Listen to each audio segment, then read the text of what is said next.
What's up everybody, welcome back to the Hillbilly Farmers. Today we're going to take you out in the garden and show you what's growing for the midsummer garden tour.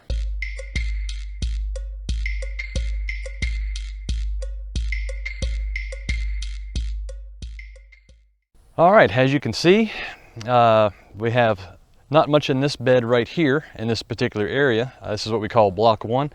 That is because we are preparing for the winter planting, or the fall planting rather. We do have a few lettuces that are transplanted through here. And as we come down this way,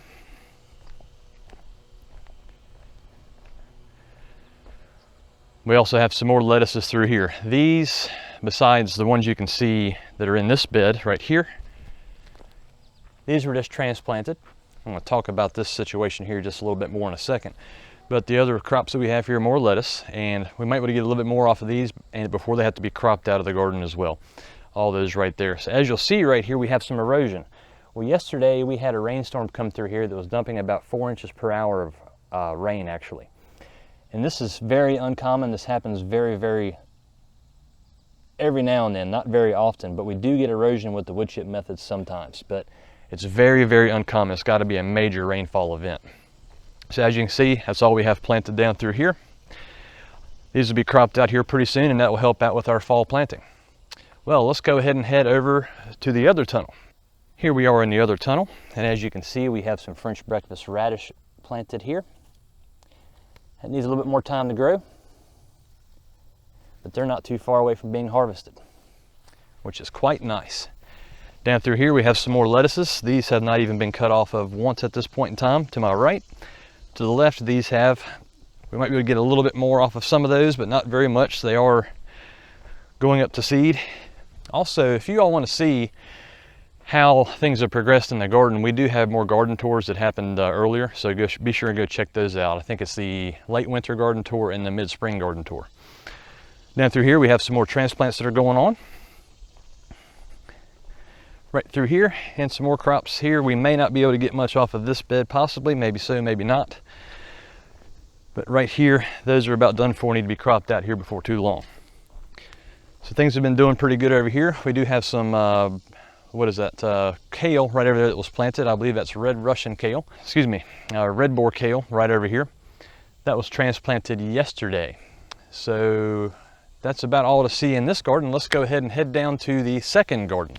Down here, we have some different things planted. Over here, we have what's called red Russian kale. And it needs a little bit of work, needs to grow a little bit more, but hopefully we'll be harvesting off of that here within a few weeks. We also have more radish planted down here. This is more of the French breakfast variety. So everything's looking pretty decent through there. Right over here, we have the Talon onions that were planted.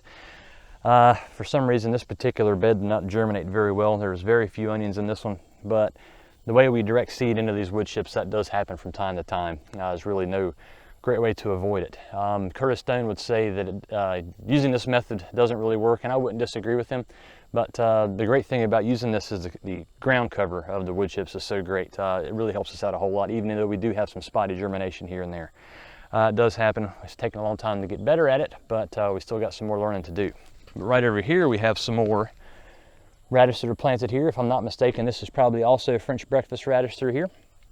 So we're doing our succession planting with that, as we've told you about in other videos, as far as the how we plant radish videos. So y'all can check that one out. As you can see, this is way more dense here. We still haven't really had time to work on the seeders to get the seed spacing out where we really want it. So we've just still been having to go through and thin that out. But we will get around to it one of these days. It's been super duper hot, and it's been hard to get things done with the heat. Right over here we have our sweet potatoes. They are large and in charge out here, that's for sure. They're looking really good. We're hoping to get about how many pounds were we planning on getting off of this?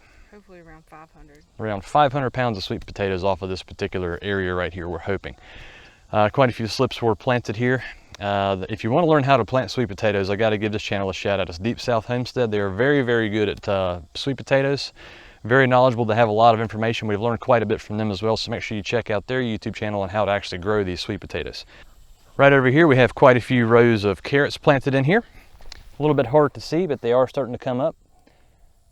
We're hoping we have some really nice germination out of this one. They need a little bit more time to make sure we can see how many of them are popping up, but so far it's looking okay. Through here we have a bed of radish, and this radish needs to be cropped out to make room for some more stuff. These have been in the ground for quite some time, and there's just another example of planting them super duper close. They just don't want to produce a root. So we'll toss that off to the side right over there. We have piles of peppers over here that are growing. There's about 3 or 4 different varieties in here. I'm not going to get into exactly which ones they are because I just don't remember right offhand. We have a volunteer tomato right over here as well. Tomato plant. This particular plant this has been crossbreeding here on our farm for probably about 4 years now, so we don't even know exactly what this is. It was some sort of Cherokee purple, and now it's turned into who knows what. But there's still some tomatoes there, but this thing needs to get out of the way because we're going to do some more planting over here very soon. Right over here in this area, as you can see by all of the fodder over here to the left, we've let all of this asparagus go out to seed. So now what we've done is we've actually broken all these off at the crown of the asparagus root. And what we're doing is we're hoping that all that will grow back and we'll have some asparagus this fall to sell at the farmer's market and also on our online store. But we don't have any of that for sale on this channel, so don't worry about that one at the moment. So, and here's an example of what could possibly happen. As you can see, the asparagus is already starting to pop back up there. Not exactly, it just was already popping up to begin with. This was just accomplished today. So we're hoping breaking all that old growth off of the crown will provide a lot more roots to come up out of the asparagus itself. So let's walk through here. Get back over here to some of this other fun stuff we have here. Gently go through those pepper plants. As you can see, we've got a lot of blooms left on these. So these things have a long way to go. Lots of different things there. Alrighty. And here is the broccolini. We have some more transplanted down there. We'll show you that as well. We've had a major problem with harlequin bugs on these this year. We do every year, but it's been quite bad. So what we had to do is we actually had to come through here, take off all the dead leaves, all the damaged leaves, and get it way back to where we could actually manage the harlequin bugs themselves. They're a major pain, but that's just what happens when you do a no pesticides situation. So what we actually do is we go through here, pick them off, find their eggs, and take care of them. So the growth has really came back on these quite well. They are starting to produce more broccolini heads. We did just harvest these not too long ago, so you can't really see the broccolini heads so well. But we only got about a pound, but that's just kind of the way it goes with that particular situation. We do our best to try and avoid it, but it happens. In here, I don't remember if you've ever seen the How We Plant Tomatoes video, but if you want to go back and check that out, it's a really quick one. So right over here are all the tomatoes. But first, let's take a look at this broccolini since we're pretty much lined up with it here. But here's the broccolini right here. These were transplanted a couple days ago, and we're hoping to have a lot more production on that broccolini as well. These carrots right here, they died on us for some reason. We're not exactly totally sure why. We think it had to do with the heat. So what we're doing is just we're going to leave the carrots in the ground here, let them go ahead and rot away, and that way to provide hopefully a little bit more nutrients for the soil as well. So there's an example of all that right there. Now let's go over here to the tomatoes that are right over here. They are looking pretty good. We decided to leave these laying on the ground this year.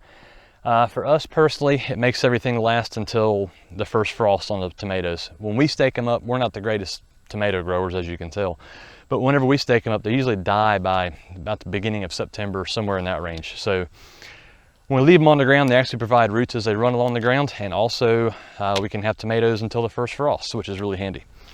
But we have a few different types of tomatoes out here. One is which, but they're looking all right. Some of these don't really have many blooms on them for some reason just yet.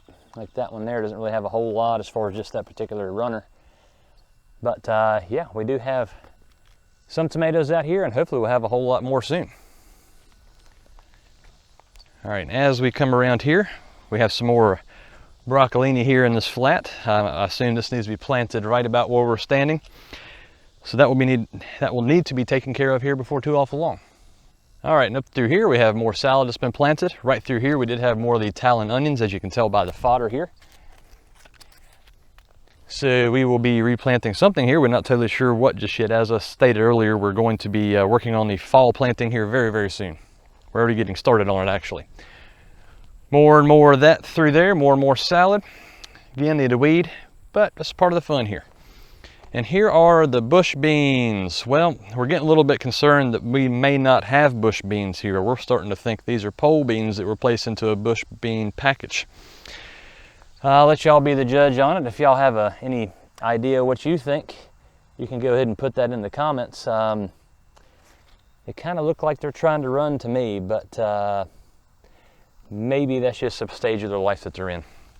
But either way, it's too late for us to go back and replant green beans, so we're just going to go ahead and let these suckers roll. If we got to train them to run around on the ground, that's what we will do. But these are the Roma 2s, and we did use the bush bean grid system, as y'all have seen in the other videos. If you haven't seen that, check it out too.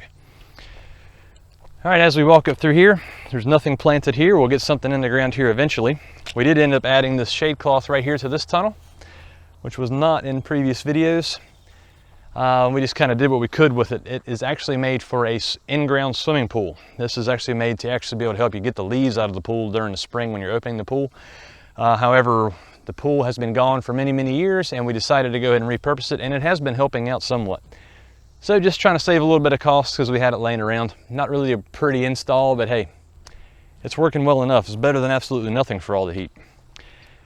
Here we have a little bit of beets right here, and that's some more bad germination. And right through here we have some more of the carrots. All the carrots that we grow currently on farm here are all called Mokum carrots, or the type of them. And the beets we grow are Red Ace beets. Anyways, we come right back up here. This pretty much finishes up the tour. Back up here to all of this. Well, everyone, we greatly appreciate it. Thank y'all for watching. We hope to have some more videos out here before too awful long. We just didn't record a whole lot. Had a lot to do with the heat and a lot of other things, but hopefully we'll be back to it here soon. Y'all have a good one.